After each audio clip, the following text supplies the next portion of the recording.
শুক্রবার হয় বেশ বেলা করে ঘুম থেকে উঠলো মেজবা। ফ্রেশ হয়ে ডাইনিং এ এসে জোর গলায় কয়েকবার উল্লাসীকে ডাকতে রান্নাঘর ছেড়ে বেরিয়ে এলো সে। টেবিলে গুছানো সব খাবারের দিকে ইশারা করে বলল, সব মুন্নি ভাবি দিয়ে গেছে।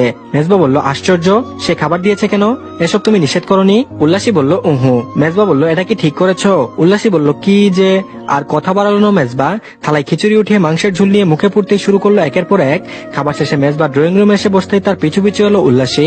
পাশে নরম গলায় বলল, আপনি আমায় আদর করেন না কেন? প্রশ্ন শুনে বড়সড় একটি ধাক্কা খেলো মেজবা। চোখ জোড়া প্রশস্ত করে বলল, মানে? উল্লাসী বলল, মানে আপনি আমায় কেন আদর করেন না? স্বামী তো স্ত্রীকে অনেক জায়গায় আদর করে, আপনি কেন আমায় করেন না? ওপাশ থেকে মেজবার কোনো জবাব না পেয়ে উল্লাসী আবারও বলল, মুখে ঠুটে গলায় আলাদা আলাদা ভাবে পুরো শরীরিত স্বামীরা আদর করে, তাহলে আপনি কেন করেন না? একটু সব জায়গায় আদর করলে কি এমন হয়? রূপ গেলে নিজেকে সামলে নিল মেজবা। আশেপাশে নজর বুড়িয়ে ধীর গলায় বলল, কাল রাতে তো করলাম, ওই যে কপালে। উল্লাসী বলল, ওটা তো চুমু ছিল। মেজবা বলল, আরে পাগলি, চুমু আদর একই। এক মুহূর্ত ভেবে মুন্নি সরকারের বলা কথাগুলো স্মরণ করলো উল্লাসী। তারপর আহ্লাদি গলায় বলল, তাহলে এখনই ঠুটে একটু আদর করে দিন। সোফা ছেড়ে উঠে দাঁড়ালো মেজবা। দ্রুত পায়ে সদর দরজার দিকে এগোতে এগোতে বলল, সর্বনাশ, আমি ফোন করেছিল না মানে লিমন ফোন করেছিল দেখা করে আসি। লিমন লাগাও না মানে ইস, দরজা লাগাও। আর এদিকে শুভ্র বিকেলের সঙ্গে মেঘেদের প্রণয় আজ কয়েকদিন যাবৎ প্রচুর দেখা হয়ে যাচ্ছে।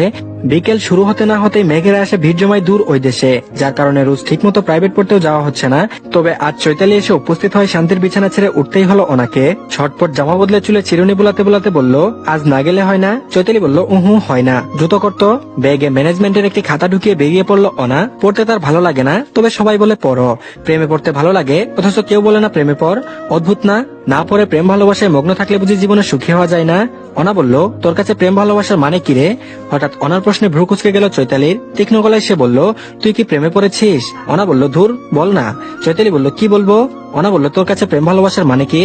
থেমে পড়ল চৈতালি। ছোট্ট একটি নিঃশ্বাস ফেলে ঠোঁটের কোণে হাসি ফুটিয়ে বলল, ভালোবাসা কিছুটা একপাক্ষিক, এক পক্ষ থেকে কাউকে নিঃস্বার্থভাবে চাওয়া আর ভালো লাগাকে নিজের ভালো লাগা বানিয়ে নেওয়ার নামই ভালোবাসা। আর প্রেম দুপক্ষের সেই ভালোবাসার সমন্বয়।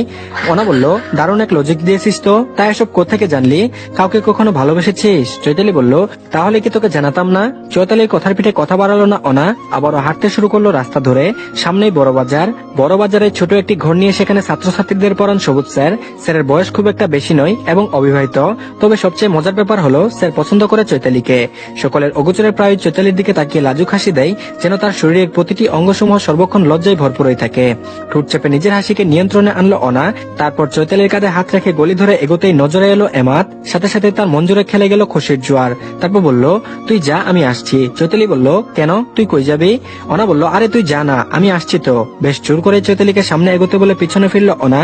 কয়েক কদম এগিয়ে এসে এমাদের মুখোমুখি দাঁড়িয়ে তার মুখের সিগারেটটা নিজের হাতে নিয়ে তীক্ষ্ণ গলায় বলল, সিগারেট খাচ্ছিলে কেন? মৃদু হাসলো এমাদ। দেয়ালের সাথে নিজের শরীর ঠেসে দাঁড়িয়ে বলল, তোমার দেখা না পেয়ে বোর হচ্ছিলাম, তাই আর কি। তোমার দেখা না পেয়ে বোর হচ্ছিলাম, তাই না?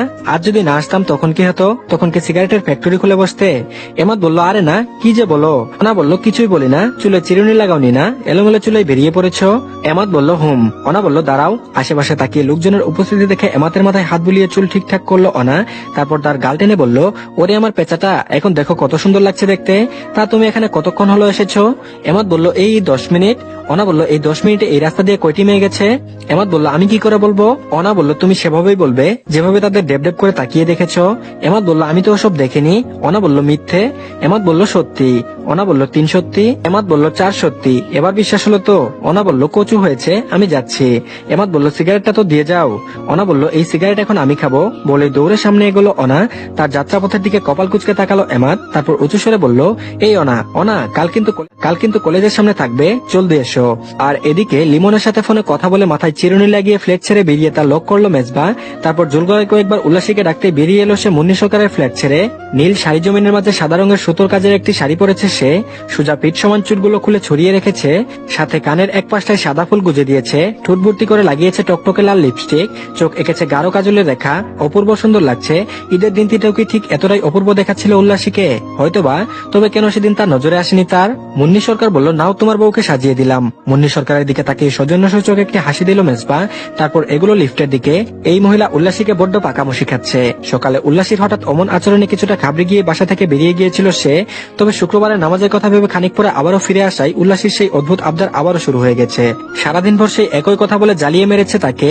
এই মেয়ে যে বড় অবস্থা আর বুঝতে বাকি নেই তার। তবে অবুজেরও তো একসময় বুঝ হয়, তা এর কবে হবে?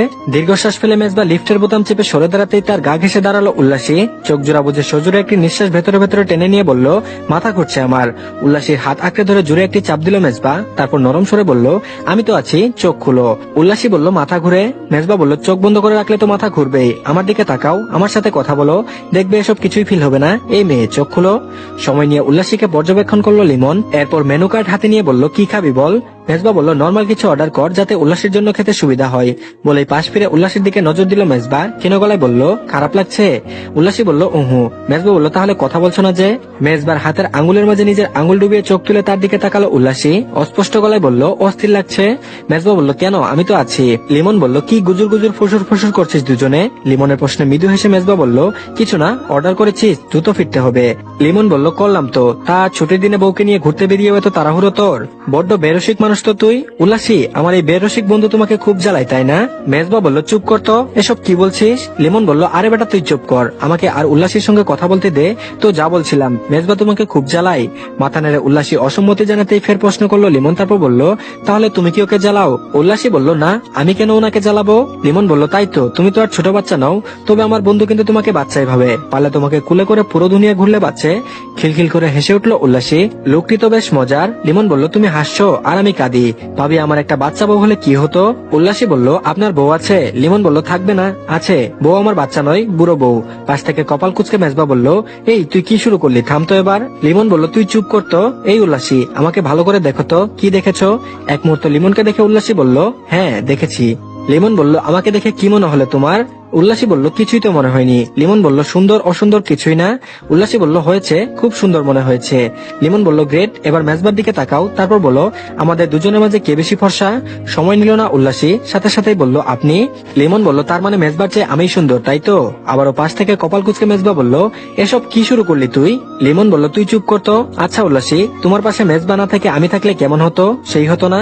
উল্লাসীর জবাব দেবার আগে উঠে দাঁড়ালো মেজবা, শক্ত গলায় লিমনকে বলল, এদিকে আয়, কথা আছে। লিমন বলল, কি কথা, এখানেই বল, সুন্দরী ভাবিকে ফেলে তো উঠতে মন টানে না। মেজবা বলল, এই বেটা তুই উঠবি? মেজবা খেপেছে বুঝতে পেরে উঠে দাঁড়ালো লিমন। হাত জোড়া দু প্যান্টের পকেটে গুজে ধীরে সুস্থে এগুলো মেজবার পিছু পিছু। তারপর বলল, তুই কি করছিস এসব? আকাশ থেকে পড়ার ভান করে লিমন বলল, কি? মেজবা বলল, বুঝিস নাকি, আমার বউ, আমি তার পাশে, অথচ তুই কিনা নিঃসংকোচে ফ্ল্যাট করে যাচ্ছিস।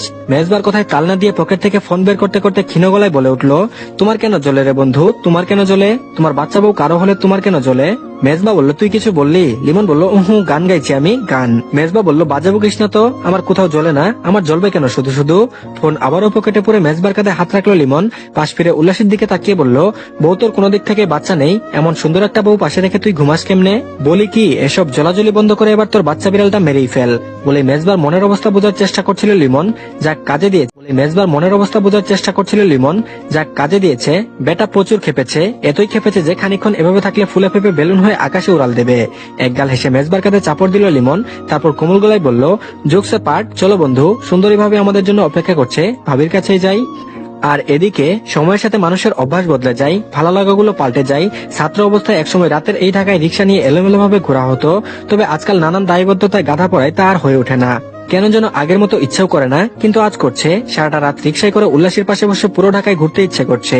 উল্লাসীর কোমরে হাত চাপিয়ে তাকে নিজের দিকে টানতে ইচ্ছে করছে মৃদু বাতাসের ছোঁয়াকে উপেক্ষা করে উল্লাসীর চুলের মাঝে নাক ডুবাতে। দেবে কি তাকে এসবের অনুমতি? বাতাসের সজোরে একটি নিঃশ্বাস ছেড়ে হাতের সিগারেট ফেলে দিল মেজবা। তারপর পাশে তাকিয়ে বলল, রাতের ঢাকা অপরূপ সুন্দর না? উল্লাসী বলল, হ্যাঁ, বেশ লাগছে আমার। মেজবা বলল, আগামী শুক্রবার আবার বেরোবো। চোখ মুখ উজ্জ্বল হয়ে উঠল উল্লাসীর, ঠোঁটের কোনায় হাসি রেখা ফুটিয়ে বলল, সত্যি? মেজবা বলল, হ্যাঁ, তবে সেদিন লিমন থাকবে না। উল্লাসী বলল, শুধু আপনি আর আমি? মেজবা বলল, হ্যাঁ। উল্লাসী বলল, ঠিক আছে। ফুটপাতের রাস্তার দিকে নজর দিল মেজবা। লিমন আজ যথেষ্ট জ্বালিয়েছে তাকে, এটা সেটা নানান কথাবার্তার মাঝে ফুটিয়ে তুলেছে। উল্লাসী খুব সুন্দর, এবং উল্লাসীর মতো সুন্দরী এক মেয়ের পাশে তার মতো সুদর্শন এক পুরুষকে মানাই। বিষয়টি হয়তো হাসি ঠাট্টার হলেও একদম ভালো লাগেনি মেজবার। লিমনের স্ত্রীর সঙ্গে তো বেশ কয়েকবার দেখা হয়েছে তার, তবে কখনোই তো এমন বিশ্রী রসিকতা সে করেনি, আর না কখনো করবে। মেজবা বলল, লিমনকে কেমন লাগে তোমার? হঠাৎ মেজবার এমন প্রশ্নে তার দিকে তাকালো উল্লাসী। উল্লাসী সহজ গলায় বলল, ভালোই তো লাগে, মানুষটা অনেক মজার। মেজবা বলল, আর আমাকে? উল্লাসী বলল, আপনিও ভালো, তবে ওনার মতো মজার নন। মেজবা বলল, ওহ আচ্ছা, লিমন কি সত্যি আমার চেয়ে সুন্দর? উল্লাসী বলল, হ্যাঁ, উনি তো অনেক বেশি ফর্সা। মন অসম্ভব রকমের খারাপ হয়ে এলো মেজবার, তবে ঠিক যৌক্তিক কারণ খুঁজে পেল না সে। লিমন সুন্দর এবং তার চেয়ে কয়েক গুণ বেশি সুন্দর। উল্লাসী তো ভুল কিছু বলেনি, তাহলে শুধু শুধু খারাপ লাগছে কেন তার? উল্লাসীর মুখে লিমনের প্রশংসা শুনে লম্বা একটি দম ছেড়ে আরেকটি সিগারেট ধরালো মেজবা। চলন্ত রিক্সায় বসে সিগারেট ফোকার মতো মজা এই জীবনে আর কিছুতে আছে বলে আগে মনে হয়। চলন্ত রিক্সায় বসে সিগারেট ফোকার মতো মজা এই জীবনে আর কিছুতে আছে বলে মনে হতো না, তবে আজ ভিন্ন কিছু সুখ অনুধাবন করতে পারছে সে। এ সুখ সকল সুখের ঊর্ধ্বে। হঠাৎ মেজবা বলে উঠল, কিছু খাবে? উল্লাসী বলল, উহু। সিগারেট শেষ করলো না মেজবা, আবারও তো রাস্তায় ফেলে শীতল গলায় বলল, কেন, ফুচকা, চটপটি বা আইসক্রিম কিছু একটা খাও। উল্লাসী বলল, ঠিক আছে খাবো। জানেন, ওনা আপাত কলেজে পড়ে, তার সামনে রোজই ফুচকাওয়ালারা ফুচকা চটপটি নিয়ে আসে, তবে ছোট মা ওসব খাবার জন্য টাকা দিত না। আমি প্রায় দেখেছি ওসব, কিন্তু কখনো খাওয়া হয়নি। বুকের ভেতরটা কেঁপে উঠলো মেজবার। ছোট মার কথা এর আগে অনেকবারই বলেছে উল্লাসী, তবে প্রায় তা উপেক্ষা করে গেছে সে। জিজ্ঞেস করবে করবে বলেও করা হয়ে ওঠেনি। একজন সন্তান কতটা নিঃস্ব তার মাকে ছাড়া আজ তা খুব ভালো করে অনুভব করতে পারছে। বুক ছেড়ে বেরিয়ে আসা দীর্ঘশ্বাস ফেলে ঠোঁট হালকা প্রশস্ত করলো মেজবা, তারপর বলল, চলো আজ আমি খাওয়াই তোমাকে। মামা, রিক্সা একটা সাইড করে থামাও তো। আর এদিকে চুলের ফুল খুলে বাসায় পরার জামা হাতে ওয়াশরুমে ঢুকলো উল্লাসী। অসম্ভব মজা ছিল আজকের বিকেল। প্রথমে অস্বস্তি হলো, পরবর্তীতে তা কাটিয়ে উঠে সময়কে বেশ উপভোগ করেছে।